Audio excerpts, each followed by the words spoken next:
Direct tax and indirect tax से related maximum student में से एक ही सवाल करते हैं, सर ऐसे कौन से चैप्टर्स हैं जो बहुत ज्यादा इंपॉर्टेंट है, फ्रिक्वेंटली रिपीट होता रहता है, प्लस उनमें से कौन कौन से टॉपिक्स बहुत ज्यादा रिपीट होता रहता है, एंड अगर मेरे को एग्जाम्पशन स्कोर करिए तो मैं कौन से चैप्टर्स को कवर करके। एंड ऑनेस्टली बताऊं, अगर आप प्रीवियस 4 अटेम्प्ट्स के पेपर को एनालाइज कर लेते हो ना, एंड वो सारे टॉपिक्स कवर करके जाते हो, तो आप इजिली एग्जाम्पशन स्कोर कर सकते हो।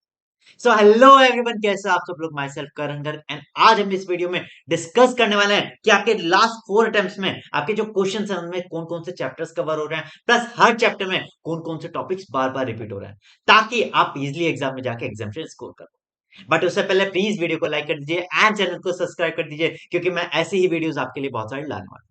तो चलिए फिर अपनी वीडियो को स्टार्ट करते हैं। हमारा पूरा पेपर 2 सेक्शंस में कवर रहता है, section A and section B. ठीक है ना। अगर सेक्शन ए की बात करें तो हमारे यहाँ पे आता है 15 MCQs ऑफ 2 मार्क्स ईच। मतलब जो टोटल हमारा हो जाता है सेक्शन ए 13 मार्क्स का होता है, एंड ये सारे एमसीक्यूज कंपलसरी होते हैं, मतलब ऐसा नहीं हो सकता कि आप इनको स्किप कर दीजिए। अब इन 15 MCQs को भी अगर एनालाइज किया जाए तो हमारे स्टार्टिंग के जो 7 MCQs होते हैं वो हमारे डायरेक्ट टेक्स्ट आता है, एंड 8 MCQs हमारे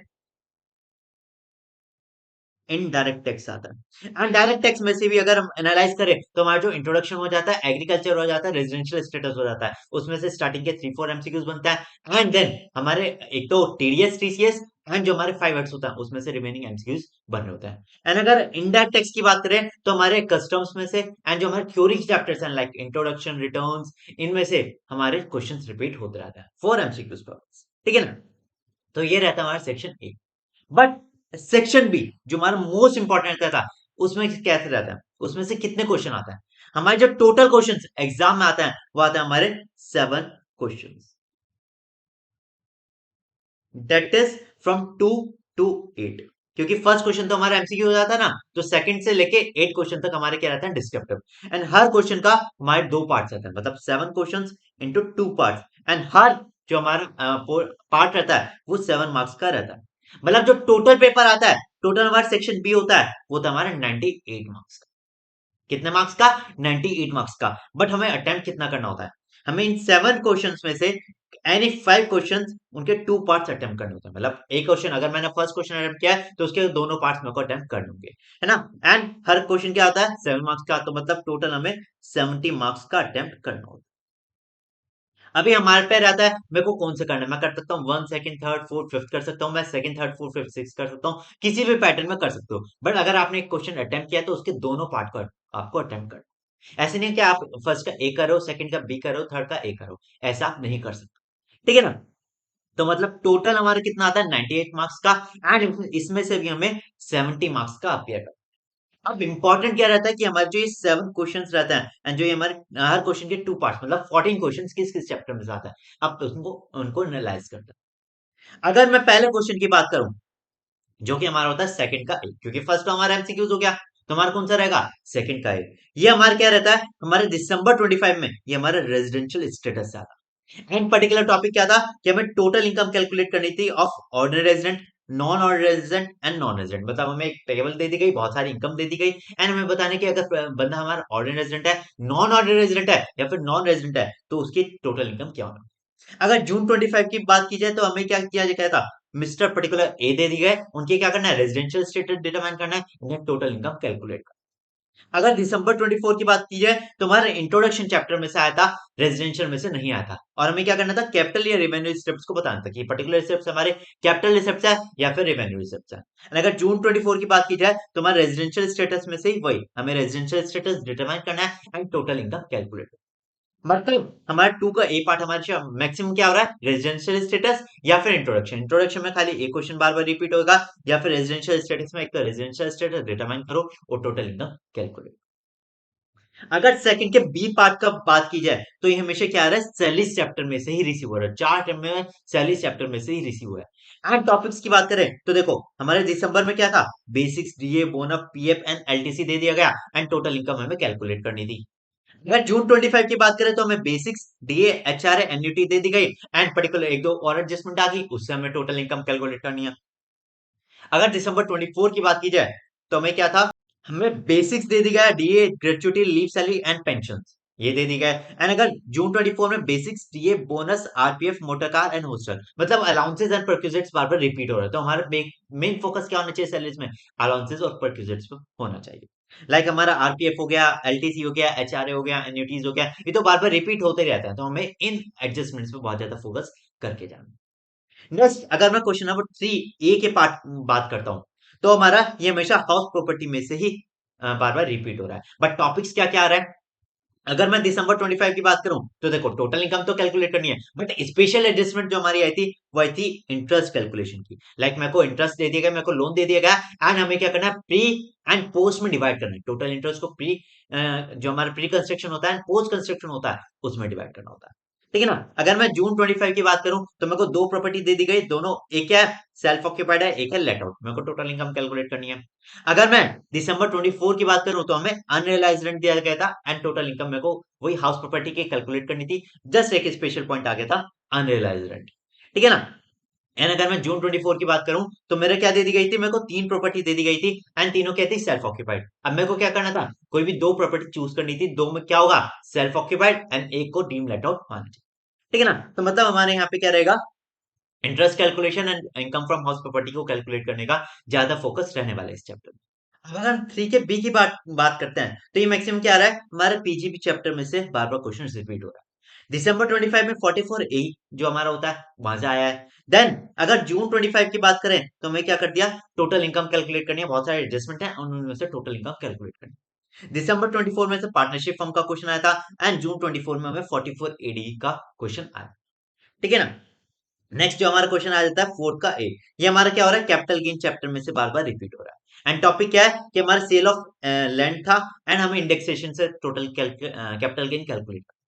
जून 25 में हमें क्या था, सेल ऑफ शेयर्स, मतलब शेयर्स थे, उनका कैपिटल गेन कैलकुलेट करना था। अगर मैं दिसंबर 24 की बात करूं, तो फिर से हमारे पास लैंड थी, उस पर इंडेक्सेशन कैलकुलेट करके टोटल कैपिटल गेन कैलकुलेट करना था। एंड अगर जून 24 की बात की जाए, तो हमें एग्रीकल्चर लैंड दे दी गई थी, एंड उस पर कैपिटल गेन कैलकुलेट करना।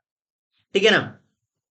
देन अगर 4 के बी की बात की जाए, तो में हमारा क्या हो रहा है, इनकम फ्रॉम अदर सोर्सेज से बार बार क्वेश्चन आ रहा है। एंड अगर इंपॉर्टेंट एडजस्टमेंट देखी जाए, तो director sitting fees, interest on debentures FT, and 50C जो बाहर पे रखता है, कि लाइक हमारे क्या थी, फेयर मार्केट वैल्यू क्या थी, स्टैम्प ड्यूटी वैल्यू थी 10 लाख रुपीज, बट मैंने कर ली उसे 5 लाख में परचेज। जो जो डिफरेंस होता है 5 लाख का, वो क्या होता है, बायर के हाथ में, अदर सोर्सेज में टैक्सेबल होता है। मैं बायर के बात कर रहा हूँ, सेलर्स की बात नहीं कर रहा हूँ। ठीक है ना? नेक्स्ट अगर दिसंबर जून 25 की बात की जाए, तो एडवांस फॉरफिट मतलब क्या हुआ, मैंने लैंड सेल की, बट क्या हुआ, सामने वाले ने मेरे को रिमेनिंग अमाउंट पे नहीं की, तो मैंने अमाउंट फॉरफिट कर लिया। तो ये क्या था, आईएफओएस में टैक्सेबल था। इंटरेस्ट या फिर लम्स अमाउंट ऑन यूआरपी जो हमारे सैलरीज का रहता है ना, बट अदर सोर्सेज में टैक्सेबल रहेगा, वो आ गया। ये कैजुअल इनकम लाइक ट्री वगैरह, ये आ गया एडजस्टमेंट्स।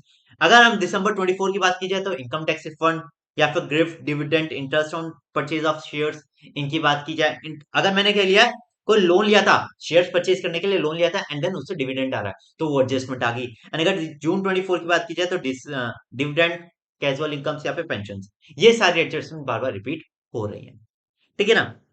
इसके बाद अगर मैं 5 के ए के पार्ट बात करता हूँ, तो क्वेश्चन हमारा मैक्सिमम क्या आ रहा है, set of and carry forward का आ रहा है। मतलब क्या हो गया, पिछले साल का लॉस दे दिया गया, करंट ईयर के बहुत सारी इनकम दे दी गई, लाइक कैपिटल गेन का लॉस आ गया, हाउस प्रॉपर्टी की इनकम आ गई, पीजीबी का प्रॉफिट आ गया, एंड मेरे को total income and carry forward loss बताना होगा। 5 के बी की बात की जाए, तो हमारा डिडक्शंस एंड रिबेट का क्वेश्चन आ रहा है बार बार। मतलब क्या होगा, टोटल इनकम कैलकुलेट करनी होगी, एंड जो हमारे एटीसी या एटी सेक्शन की जो हमारे जितने भी डायरेक्शंस हैं, उनको हमें बताना होगा कि कौन सी हमारी डायरेक्शंस कैलकुलेट कर सकता हूँ, या कौन सी डायरेक्शन में क्लेम कर सकता हूँ। ये बात हो गई हमारे डायरेक्ट टैक्स, मतलब हमारे स्टार्टिंग के जो second, third, fourth and fifth चार क्वेश्चन जो है, वो हमारे डायरेक्ट टैक्स से रिपीट हो रहा है। एंड मैंने आपको चैप्टर्स भी बता दिए हैं, प्लस जो हमारे पॉसिबल टॉपिक्स बार बार रिपीट हो रहे हैं, वो भी आपको बता दिया। अब बात आती है इनडायरेक्ट टैक्सेस की, एंड मैं आपको बताऊं, बहुत ज्यादा स्कोरिंग टॉपिक रहता है हमारा इनडायरेक्ट टैक्सेस। अगर मैं 6 ए और बी की बात करूं, तो हमेशा थ्योरी का ही आ रहा है। लास्ट के 4 अटेम्प्ट में से थ्योरी आ रही है। एंड क्वेश्चंस क्या है, देखो, features of indirect tax and taxes substitute, मतलब जीएसटी आने के बाद कौन से टैक्सेस हट गए, डीटी वर्सेस आईजीटी, एंड जो हमारी जीएसटी काउंसिल है, उन्होंने कौन कौन से रिकमेंडेशंस दिए हैं। प्लस अगर मैं दिसंबर 24 की बात करता हूं, तो फीचर्स ऑफ आईडीटी, एंड जो हमारे काउंसिल्स के मेंबर ऑफ काउंसिल्स, प्लस उनकी रिकमेंडेशंस की जो रहती है, वो बतानी है। एंड अगर मैं क्या करता हूँ, जून 24 की बात करता हूँ, तो difficulties in pre regime and GST network, मतलब ये ऐसे क्वेश्चन हो जाते हैं तो आपको बहुत ज्यादा करके ही जाना है, बहुत इजी। आप ये 14 मार्क्स के क्वेश्चन आते हैं, 7 मार्क्स के दोनों क्वेश्चन, 7 मार्क्स का एक, 7 मार्क्स का बी पार्ट, एंड इसमें से आप बहुत इजीली 10 मार्क्स स्कोर कर सकते हो क्योंकि बहुत ज्यादा प्रिडिक्टेबल क्वेश्चन रहते हैं। अगर 7th के बी पार्ट की बात की जाए तो initial levy and collection of GST में से क्वेश्चन आ रहा है, एंड उसमें भी एक तो कंपोजिशन स्कीम बहुत ज्यादा इंपॉर्टेंट हो जाती है। जून 25 एंड दिसंबर 24 में आरसीएम का क्वेश्चन आया है, एंड अगर मैं कहूं जून 24 की बात करूं तो हमारा कंपोजिशन स्कीम में से ही क्वेश्चन रिपीट हो रहा है। मतलब ये टॉपिक्स हमारे 11 कलेक्शन में से बहुत ज्यादा इंपॉर्टेंट हो जाता है। नेक्स्ट अगर बात करें 7th के बी पार्ट, तो ये हमेशा time, place and value of supply में से क्वेश्चन रिसीव रिपीट हो रहा है। बट वैल्यू ऑफ सप्लाई हमारे दिसंबर 25 में आया था, टाइम ऑफ सप्लाई जून 25 में, वैल्यू ऑफ सप्लाई फिर से दिसंबर 24, एंड टाइम ऑफ सप्लाई जून 24। मतलब टाइम एंड वैल्यू ही बार बार रिपीट हो रहा है, प्लेस ऑफ सप्लाई बहुत कम पूछा जा रहा है, अगर आया तो हो सकता है एमसीक्यूज में एक क्वेश्चन आ जाए। 8 के ए की बात की जाए तो 8 का ए मैक्सिमम क्या हो रहा है, वैसे तो थ्योरी का रिपीट हो रहा है, बट हमारा जून 20 वो सॉरी दिसंबर 24 का जो क्वेश्चन था वो हमारा आईटीसी में से आ गया। तो मतलब देखो थ्योरी क्या थी, क्यूआरएमपी का बता दिया, जीएसटीआर 1 1 ए एंड आईएफएफ की डिटेल्स बता दी, इसकी ऊपर थ्योरी पूछ ली गई, and then effective date of registration क्या होती है ये पूछ लिया गया थ्योरी में क्वेश्चन। एंड अगर 8 के बी की बात की जाए तो हमारा कस्टम्स में से ही बार बार क्वेश्चन रिपीट हो रहा है। कस्टम्स में भी क्या होगा कि हमें टोटल, हमें वैल्यू टोटल एसडीवी या फिर टोटल हमें जो हमारा टैक्स पेबल होगा, कस्टम ड्यूटी पेबल होगी, वो हमसे पूछा जाएगा। आपके लिए 4 टर्म्स को एनालाइज करने के बाद आपको एक बात तो समझ में आ गई कि अगर मैं अपनी प्रिपरेशन इनके अकॉर्डिंग, अगर मैं इन टॉपिक्स के अकॉर्डिंग कर लेता हूं तो मैं इजीली एग्जामिनेशन स्कोर कर सकता हूं। बट आपको पता है कि डायरेक्ट टेक्स्ट में सबसे बड़ी प्रॉब्लम क्या आती है, हर अटेम्प्ट में हमारी अमेंडमेंट्स आ जाती है, सिलेबस में बहुत सारे चेंजेस आ जाते हैं, एंड मैं अपने प्रीवियस अटेम्प्ट्स के क्वेश्चन प्रैक्टिस नहीं कर पाता हूँ। क्यों? क्योंकि मेरे पास करेक्ट सॉल्यूशन नहीं होता है। अगर मैं सॉल्व करता हूँ तो एक कहीं ना कहीं प्रॉब्लम रहती है, कहीं ना कहीं डाउट रहता है कि क्या मेरा आंसर करेक्ट है या नहीं है। एंड इसी प्रॉब्लम को सॉल्व करने के लिए मैं आपके लिए लाया हूँ direct tax and indirect tax PYQs practice session, जहां पे हम आपके previous year question paper plus MCQs के क्वेश्चंस लेंगे, उनको सॉल्व करेंगे, प्लस उनसे रिलेटेड जितने भी टॉपिक्स होंगे मैं आपको साथ साथ एक्सप्लेन करता रहूंगा, ताकि आपकी क्वेश्चन प्रैक्टिस भी हो जाए, प्लस आपके कॉन्सेप्ट भी रिवाइज हो जाए। अब हमारा शेड्यूल कैसे रहने वाला है, हमारा जो फर्स्ट सेशन रहने वाला है वो है 11th मई को, जहां पे हम क्या करेंगे, आपके इंडायरेक्ट टैक्स की थ्योरीज को रिवाइज करेंगे। आपके जितने भी 4 अटेम्प्ट्स के जितने भी थ्योरी के क्वेश्चन होंगे, प्लस जो हमारे एमक्यूपीज के क्वेश्चन होंगे, वो सारे मैं इस सेशन में कवर करूंगा, सारे आपको एक्सप्लेन कराऊंगा, एंड ट्राई करूंगा कि आपको साथ साथ आपको याद भी कराता हूं, ताकि एग्जाम में जाके जो हमारी 21 मार्क्स की थ्योरी आती है, हमने अभी देखा ना, आईटीसी का तो एक ही बार क्वेश्चन आया, बट 21 मार्क्स मतलब 3 questions of 7 marks each, bar bar question repeats हो रहा है, मैं सारे क्वेश्चंस आपको याद कराता हुआ चलूंगा। देन हमारा जो नेक्स्ट आएगा वो 13 को आ जाता है 11 कलेक्शन ऑफ जीएसटी, जहां पे हमारे जो भी प्रीवियस के होंगे, प्रीवियस ईयर क्वेश्चंस एंड एमक्यूपीज के, वो मैं आपको कराऊंगा। देन हमारा नेक्स्ट सेशन रहेगा 15 को time, place and value of supply, 17 को मैं आईटीसी के आपके जो भी एमक्यूपीज या पीवाईक्यूज होंगे वो कराऊंगा, 19 को कस्टम्स, 21 को रेजिडेंशियल स्टेटस, 23 को आईएफओएस एंड आईएफएचपी, 25 को पीजीपी, 27 को कैपिटल गेन, 29 को सैलरीज, एंड 31 को loss forward and loss and carry forward. ये हमारा शेड्यूल रहने वाला है फॉर नेक्स्ट 20 डेज। एंड मैं आपको एक बात बताऊं, यार रैंडम स्टडी करने से अच्छा है कि आप इस शेड्यूल को फॉलो करो, एंड डेफिनेटली अगर आप इस शेड्यूल फॉलो कर लेते हो ना तो आप इजिली एग्जाम में एग्जामिनेशन स्कोर कर पाओगे। तो हमारा टाइमिंग क्या रहने वाला है, हमारी जो टाइमिंग्स रहेंगी वो मॉर्निंग में 11 AM रहेगी, जो जनरली आई थिंक 2 या 2:30 आवर्स का हमारा लगभग हमारा 1:30 तक रहने वाला है। ठीक है ना, तो हमारे मॉर्निंग 11 से हमारी क्लासेस स्टार्ट होने वाली है, एंड ये बिल्कुल फ्री रहेंगी ऑन यूट्यूब। ठीक है ना, तो मतलब हमारा फर्स्ट सेशन कब होने वाला है, 11th और मई। एंड आपको बताऊं, ये जो हमारा सेशन रहेगा ना ये हमारा गेम चेंजर रहेगा, क्योंकि 21 मार्क्स यार बहुत इजी से आप स्कोर कर सकते हो। 21 मार्क्स में से मैं कहता हूं कि आप इजिली 15 मार्क्स तो स्कोर कर ही सकते हो, क्योंकि सारे क्वेश्चन प्रेडिक्टेबल होता है। तो मतलब अगर हमने ये अगर सेशन अटेम्प्ट कर लिया तो आप इजिली 15 to 16 मार्क्स तो बहुत आराम से क्वेश्चन में अटेम्प्ट कर ही पाओ। तो चलिए फिर इसी के साथ मैं अपनी आज की वीडियो को एंड करता हूं, एंड अगर इस वीडियो ने आपको किसी भी तरह से हेल्प किया तो प्लीज इस वीडियो को लाइक कीजिएगा, चैनल को सब्सक्राइब कीजिएगा, एंड प्लीज अपने फ्रेंड्स के साथ, जो भी आपके सीएमए इंटर के फ्रेंड्स हैं, प्लीज उनके साथ शेयर कीजिएगा, ताकि वो भी आपकी तरह ही एग्जाम में एग्जाम स्कोर कर। तो मिलता है 11 मई को मॉर्निंग में 11 AM पे। Bye bye everyone.